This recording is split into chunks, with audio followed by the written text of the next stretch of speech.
Hello friends, তো এখানে আমি তেল বানাচ্ছি। তো এই তেলটা হেয়ার অয়েল। তো রোদের মধ্যে দিয়ে দিলাম।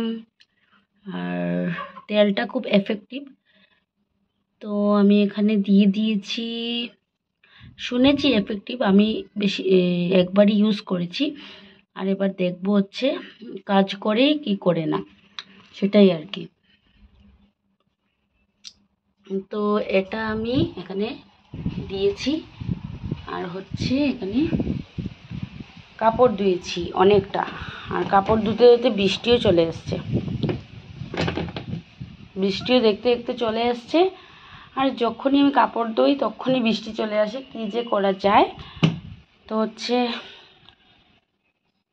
এদিকটায় কাপড়গুলো বের করে নিচ্ছি।